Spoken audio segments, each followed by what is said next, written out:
நம்ம எவ்வளவு தொழுகிறோம், எவ்வளவு இபாதத்தை செய்கிறோம், ரப்புல் ஆலமீனை நம்பி இருக்கிறோம், முஸ்லிம்களாக இருக்கிறோம். ஆனால் நாம் ஈமானை இழக்கும் ஒரு வார்த்தையை சர்வசாதாரணமாக கஷ்டங்கள் வருகின்ற பொழுது சொல்லுகிறோம். என்ன வார்த்தை தெரியுமா? ரப்பு என்னை பார்க்கவில்லை, ரப்பு என் முகம் பார்க்கவில்லை, ஏன் எனது ரப்பு என்னை சோதிக்கிறான் என்று நாம் கேட்கிறோம். அந்த கேள்விக்கு அற்புதமான ஒரு பதிலை கண்மணி நாயகம் ஸல்லல்லாஹு அலைஹி வஸல்லம் நமக்கு சொல்லித் தருகிறார்கள். இதை ஒவ்வொருவரும் உணர்ந்தால் எப்பேற்பட்ட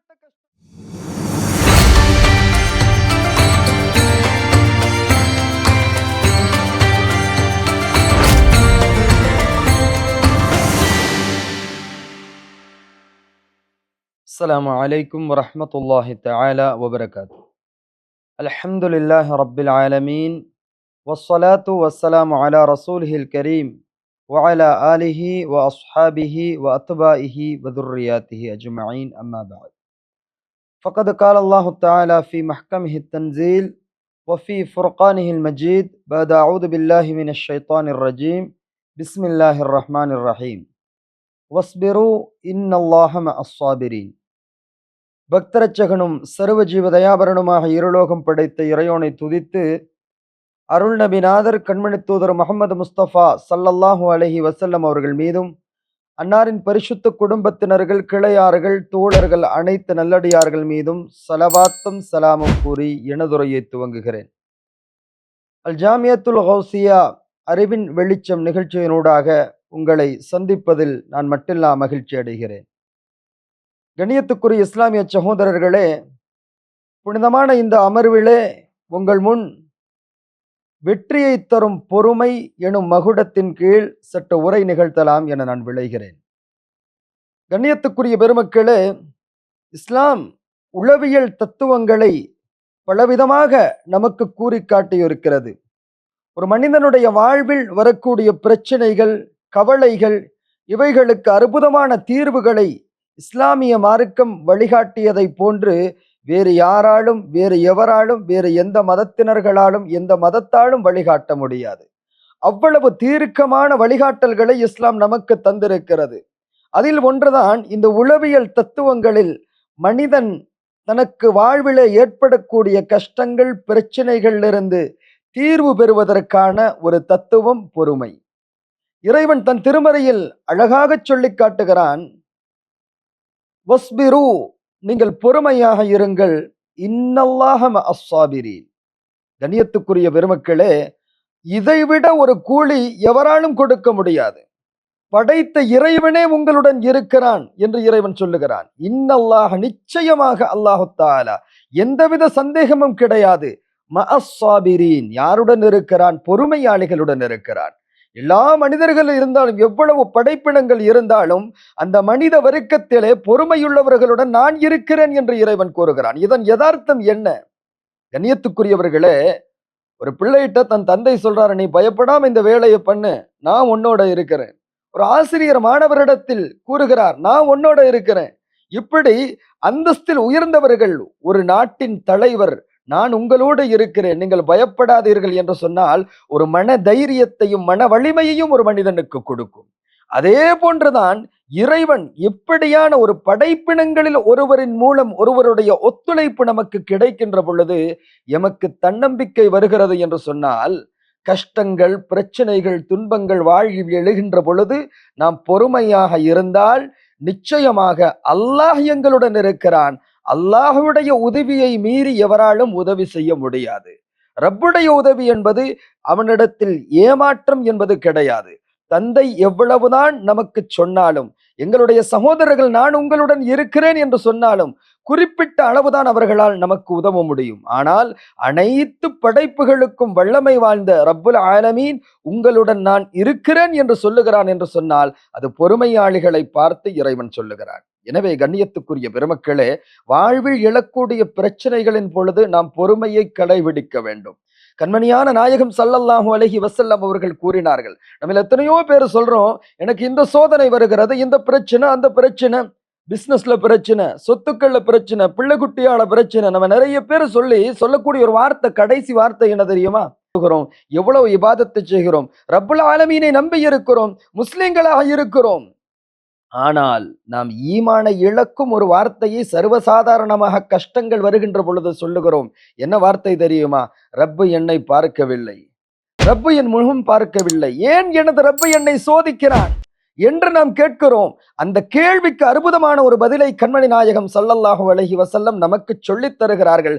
இதை ஒவ்வொருவரும் உணர்ந்தால் எப்பேறுபட்ட கஷ்டம் வந்தாலும் ஒரு நாளும் அல்லாஹ்வை நாம் குறை சொல்ல மாட்டோம். ரப்பு ஏன் இந்த கஷ்டத்தை தருகிறான் என்ற கேள்வியை கேட்க மாட்டோம். அதையும் மீறி சொல்லுவதானால் ரப்பு எனக்கு கஷ்டங்களை தரமாட்டானா என்று எதிர்பார்ப்போம். கண்மணியான நாயகம் ஸல்லல்லாஹு அலைஹி வஸல்லம் கூறி காட்டுகிறார்கள். திருமிதி ஷரீஃபிலே பதிவு செய்யப்பட்ட ஹதீஸ், ஒரு மனிதனை, ஒரு முஃமினை அல்லாஹு தஆலா சோதித்துக் கொண்டிருக்கும் காலமெல்லாம் அவனுடைய சொத்தின் மூலமோ அல்லது அவன் மூலமோ அவனுடைய குழந்தைகளை கொண்டோ அவனை சோதிக்கும் காலமெல்லாம் நிச்சயமாக அல்லாஹு தஆலா அவனுடைய பாவங்களை மன்னித்துக் கொண்டிருக்கிறான் என்று கண்மணி நாயகம் ஸல்லல்லாஹு அலைஹி வஸல்லம் சொன்னார்கள். இன்னும் பல அறிவிப்புகளிலே பெருமானார் ஸல்லல்லாஹு அலைஹி வஸல்லம் சொல்லுகிறார்கள், அல்லாஹு தஆலா யாரை அதிகம் நேசிக்கிறானோ அவர்களை சோதிப்பான். இன்னும் சில அறிவிப்புகளில் நபிகள் நாயகம் ஸல்லல்லாஹு அலைஹி வஸல்லம் சொல்லுவார்கள், அல்லாஹு தஆலா இந்த உலகத்தில் என்னை சோதித்ததை விட யாரையும் சோதித்தது கிடையாது. அவ்வளவு சோதனைகளையும் கண்மணி நாயகம் ஸல்லல்லாஹு அலைஹி வஸல்லம் இன்பமாக கருதினார்கள். காரணம் என்ன? ரப்பை காதலித்தார்கள், அல்லாஹ்வை நேசித்தார்கள். அல்லாஹ்வுடைய நேசம், என்னுடைய நேசன் என்னை சோதிக்கின்ற பொழுது அது இன்பமாக அவர்களுக்கு தெரிந்தது. இப்படியான இன்பமாக எங்களுக்கு வாழ்வில் வரக்கூடிய சோதனைகளை நாம் மாற்றிக்கொள்ள வேண்டும். அதைத்தான் இறைவன் தன் திருமறையில் அழகாக சொல்லி காட்டுகிறான். வபஷ்ஷிரிஸ் ஸாபிரீன், பொறுமையாளிகளுக்கு நற்செய்தி கூறுங்கள். கஷ்டங்கள், துன்பங்கள், இன்னல்கள் ஏற்படுகின்ற பொழுது யாரெல்லாம் பொறுமையை கடைபிடிக்கிறீர்களோ உங்களுக்கு இறைவன் ஒரு நற்செய்தியை கூறுகிறான். என்ன நற்செய்தி தெரியுமா? அல்லதீன இதா அஸாபத்துஹும் முஸீபா, அவர்களுக்கு ஒரு சோதனை நிகழ்ந்து விட்டால் காலு இன்னா லில்லாஹி வ இன்னா இலைஹி ராஜிஊன். நாங்க இன்னா லில்லாஹ் இன்றைக்கு சொல்றது எதுக்கு? யாராவது மௌத்தாகிட்டா மட்டும்தான் இன்னா லில்லாஹி வ இன்னா இலைஹி ராஜிஊன் அப்படின்னு சொல்றோம்.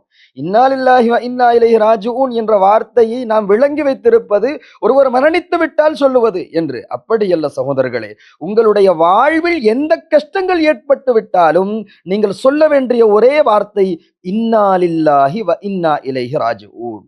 இது அற்புதமான ஒரு உளவியல் தத்துவம்.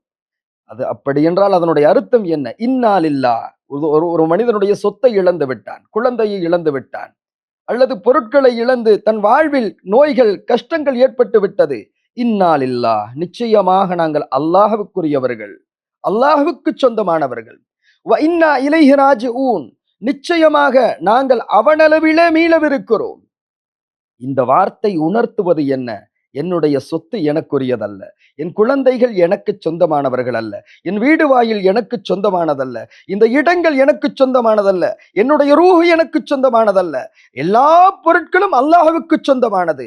அவன் நினைத்தவற்றை, அவனுடைய பொருளை அவன் நினைக்கும் நேரத்தில் எடுத்துக் கொள்கிறான். கவலை ஏற்படாது. சகோதரர்களே, நம்ம ஒரு ஆள்கிட்ட ஒரு வீட்டை கூலிக்கு எடுக்கிறோம், அல்லது ஒரு வாகனத்தை எடுக்கிறோம். அவர் கேட்கும் நேரத்துல தர்றேன்னு சொல்லிட்டோம். அப்ப கொடுத்துத்தான், கேட்கும் நேரத்தில் கொடுப்பதற்கு நாம் கவலைப்பட மாட்டோம். நம் கவலை வருவதற்கு காரணம் என்ன? அனைத்து பொருட்களையும் எனக்கு சொந்தமானது என்று நாம் நினைப்பதன் காரணத்தினால்தான் எங்களுக்கு ஒரு சொத்தை, ஒரு பொருளை இழக்கின்ற பொழுது கவலை ஏற்படுகிறது. கண்ணியத்துக்குரிய பெருமக்களே, பொறுமைக்கு இறைவன் கொடுக்கக்கூடிய கூலி இருக்கிறதே, அது சொல்லி முடிக்க முடியாத கூலிகள். கண்ணியத்துக்குரிய பெருமக்களே, கண்மணியான நாயகம் ஸல்லல்லாஹு அலைஹி வஸல்லம் அவர்களிடத்திலே ஒரு பெண்மணி வருகிறார். நபிகள் நாயகமே ஸல்லல்லாஹு அலைஹி வஸல்லம் அவர்களே, எனக்கு ஒரு நோய் இருக்கிறது. இன்னைக்கு நம்ம சொல்லுவோம் வலிப்பு நோய், ஃபிட்ஸ் எனக்கு ஏற்படும். ஸல்லல்லாஹு அலைஹி வஸல்லம் அவர்களிடத்தில் சொல்லுகிறார்கள், நாயகமே எனக்கு இந்த நோய் இருக்கிறது, இந்த நோயினால் நான் பாதிக்கப்பட்டிருக்கிறேன், அவதிப்படுகிறேன், இந்த நோய் இல்லாமல் செல்வதற்கு எனக்கு துஆ செய்யுங்கள். கண்மணியான நாயகம் ஸல்லல்லாஹு அலைஹி வஸல்லம் சொன்னார்கள், சரி, அப்படி உங்களுக்கு துஆ செய்து அந்த நோயை இல்லாமலாக்க முடியும். அப்படி இல்லை என்றால் நீங்கள் பொறுமையாக இருந்தால் உங்களுக்கு சொர்க்கத்தை அல்லாஹ் கூலியாக தருவான். சொன்னார்கள் நபியே நாயகமே ஸல்லல்லாஹு அலைஹி வஸல்லம் அவர்களே, நான் பொறுமையாக இருக்கிறேன், ஆனால் எனது ஆடைகள் களைகிறது. நான் விழுந்து துடிக்கும் போது என் உடுப்புகள் எல்லாம் களைகிறது. அந்த நேரத்தில் கூட ஷரீஅத்தை பேண வேண்டும் என்று ஆசைப்படுகிறார்கள், மார்க்கத்தை பேண வேண்டும். இன்றைக்கு நம்ம எத்தனையோ பேர் தன் ஆடைகள் நம்ம பெண்கள் இன்றைக்கு வெளியில் செல்லும் பொழுது தன் அலங்காரங்களை எத்தனை பேர் பார்த்தாலும் பரவலான்ட்டு நம்ம போகக்கூடியவங்க இருக்கிறோம். ஆனால் நோய் ஏற்பட்டாலும் கூட என் அபத்தை, என்னுடைய ஔரத்தை யாரும் பார்க்க கூடாது என்று அந்த நேரத்தில் ஆசைப்படுகிறார்கள். சொன்னார்கள் பெருமானார் ஸல்லல்லாஹு அலைஹி வஸல்லம், நீங்கள் பொறுமையாக இருங்கள், உங்களுக்கு சொர்க்கம் கூலியாக கிடைக்கும். இரண்டாவதாக நபிகள் நாயகம் ஸல்லல்லாஹு அலைஹி வஸல்லம் துஆ செய்றாங்க, அண்டையிலிருந்து அந்த பெண் எங்க விழுந்து எவ்வளவு துடித்தாலும் அந்த பெண்ணுடைய ஆடை சற்றும் அசையாது. இதுதான் பெருமானார் ஸல்லல்லாஹு அலைஹி வஸல்லம் அவர்களுடைய துஆவின் மகிமை. கண்ணியத்துக்குரிய பெருமக்களே, இறுதியாக ஒரு அற்புதமான சரித்திரத்தை நான் சொல்லுகிறேன். நம்மெல்லாம் கேள்விப்பட்டிருப்போம், ஹிதுர் அலைஹிஸ்ஸலாம், பல்யா இப்னு மல்கான் ஹிதுர் அலைஹிஸ்ஸலாம் அவர்களுடைய வரலாறுகளை நாம் கேள்விப்பட்டிருப்போம். சுருக்கமாக பிதாயா வன் நிஹாயா என்ற கிதாபிலே, சியர் அலாமின் நுபலா போன்ற கிதாபுகளில் பதிவு செய்யப்பட்ட செய்திகள், பிதாயா வன் நிஹாயா என்ற கிதாபில சொல்லப்படக்கூடிய ஒரு அற்புதமான செய்தி. சையதுனா ஹிதுர் அலைஹிஸ்ஸலாம் அவங்களுக்கு அவர்களுடைய தந்தை திருமணம் செய்து கொடுக்குறாங்க. திருமணம் செய்து கொடுத்த உடனே அவங்க தான் திருமணத்துல ஆசை இல்லாதவங்க, திருமணம் முடிச்சு கொடுத்துட்டாங்க. முடிச்சு கொடுத்தா அந்த பெண்ணுக்கு இவர்கள் அற்புதமான ஒரு கூலியை கொடுக்கிறார்கள், இஸ்லாத்தை படித்து கொடுக்கிறார்கள்.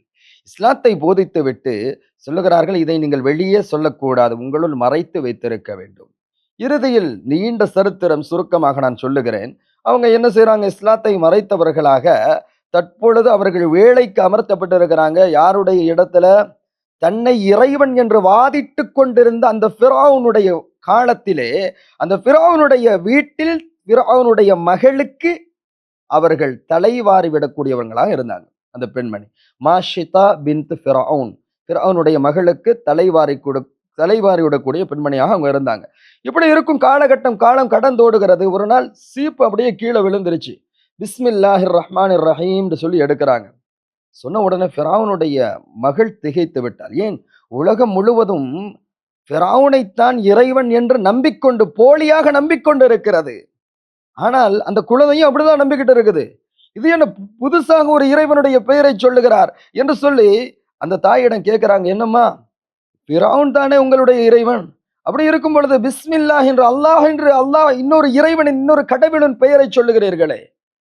அந்த நேரத்தில் கோபம் குதித்தெழுந்தது. அந்த பெண் சொல்லுகிறாள், என் அருமை மகளே, என்னுடைய இறைவனும் உன்னுடைய இறைவனும், நீங்கள்லாம் ரப்புன்னு சொல்லிக் கொண்டிருக்கிறீங்களே, அந்த ஃபிரௌனுடைய இறைவனும் அல்லாஹ் ஒருவன் தான். இதை சொன்னதும் அந்த குழந்தைக்கு ரொம்ப கோபம் தாங்க முடியல. ஓடோடி வருகிறாள். வந்து தன் தந்தையிடம் இந்த செய்தியை சொன்னதும் அந்த தந்தை சொன்ன வார்த்தை என்ன தெரியுமா? அவளை அழைத்து வாருங்கள். அவள் அழைத்து வரப்படுகிறாங்க. அழைத்து வரப்பட்ட அவங்களுக்கு சில அறிவிப்புகளில் 2 குழந்தைகள், இன்னும் சில அறிவிப்புகளில் 5 குழந்தைகள் இருந்ததாக சொல்லப்படுகிறது. அப்ப சொன்னாங்க, இஸ்லாத்துல இருந்து நீங்க வெளியே வரணும். உன்னோட ரப்பு யாரு? சொன்னாங்க, என்னுடைய ரப்பும் உன்னுடைய ரப்பும். ஒரு அரசனிடத்தில் சொல்லும் வார்த்தை.